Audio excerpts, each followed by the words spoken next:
malapit. Kaso ang baba naman ang bigay. 100 plus, wala pang 200.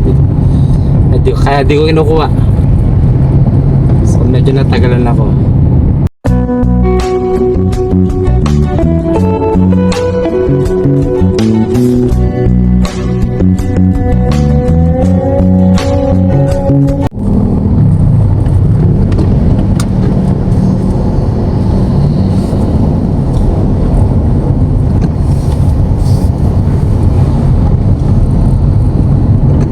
Hey guys, good afternoon. Time check 2:36 ng hapon. Pagkaraan ng 500 metro, kumanan sa 59 Marcos Highway, West. Tapos nakakuha po ako ng booking. Yan, second booking ko pa lang po ito. Anong oras na? Kasi kaninang hirap makakuha ng booking kasi ang lalayo. Tapos itingin ko talo pa yung bigay. Tapos meron malapit. Kaso ang baba naman ang bigay. 100 plus, wala pang 200. Kaya di ko kinukuha. So medyo natagalan ako. Okay mga kaibigan, bali ito yung second booking ko po. Tapos yung yan, nakikita nyo pa sa likod ko. Bali ang booking, pick up dito sa may Marikina, sa may Lilac, yan, Lilac Avenue. Tapos tatali ko sa may Mandaluyong, may parting Shaw Boulevard. Kumanan sa 59 Marcos Highway, West. Bali meron tayong 43 minutes remaining time bago tayo makarating sa drop-off location kay customer. At ang layo, yan, 12 kilometer.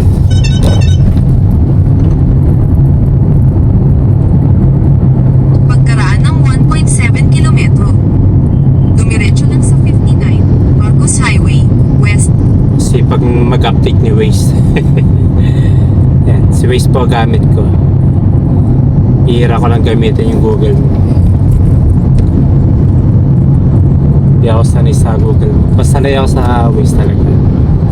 Ginagamit ko lang yung map kapag critical yung area.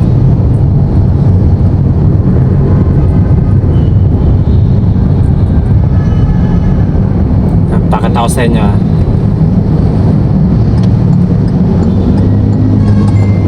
sa likod ko ito. Isang box po siya. Yan, bisikleta po yan. Yan, isang box po siya. Kita ko ninyo. Yan. Kita ko ninyo. Yan po, isang box lang po siya.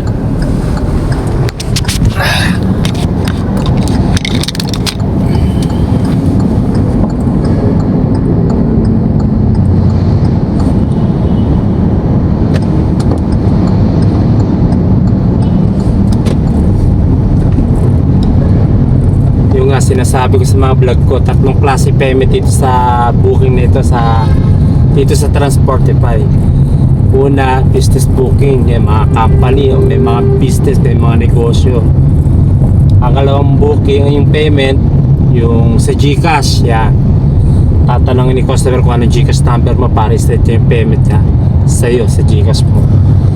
At yung pangatlo, payment dito sa booking natin sa Transportify, yung cash. Okay? Bayaran ng cash ni customer. Katulad nito mga kaibigan, mga kasama, nakuha kong booking, babayaran po niya ako ng cash. Kaya pagdating doon sa drop-off, doon ko makukuha yung payment ni customer sa akin. Yan.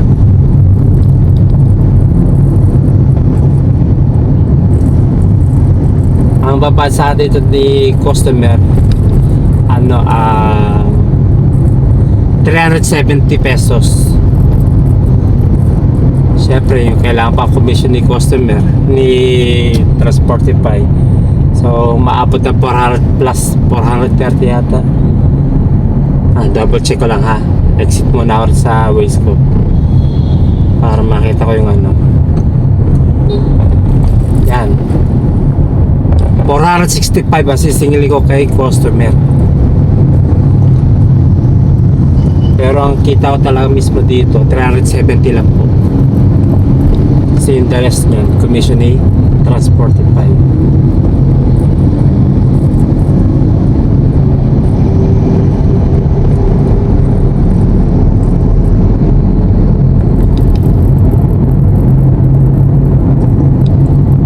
Okay mga kaibigan, yun po.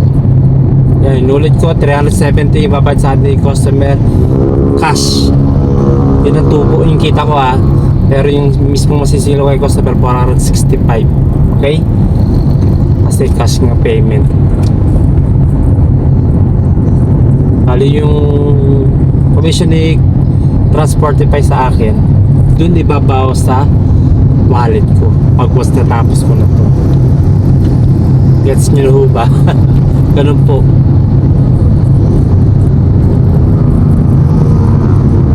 Okay mga kaibigan, yun po, na-update ko po kayo sa aking biyahe dito sa Transportify. Ganito po yung kitaan. Kasi di ako kumukuha ng buwang ng malayo eh. Mga 10 kilometer. Kung maaari lang nga 5 kilometer from the current location pababa para tipid sa gas. Hindi malayo. Kasi kapag malayong makuha mong booking pick up area mo, doon pa talo ka na sa gas. Pangalawa, baka sobrang traffic pa. Pangatlo, baka kulang-kulang isang oras bago mo ma-pick up yung item kay customer.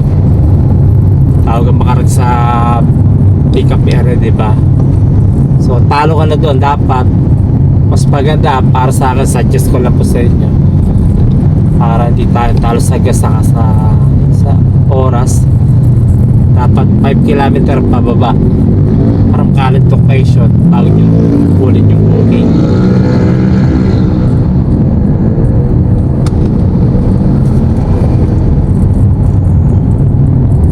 Okay, yun lang po mga kaibigan.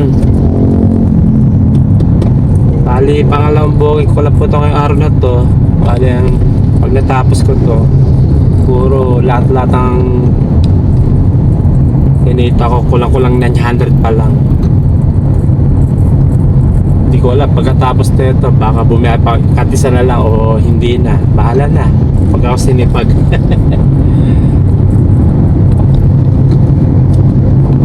Walang traffic dito sa kaba ng Marcos Highway.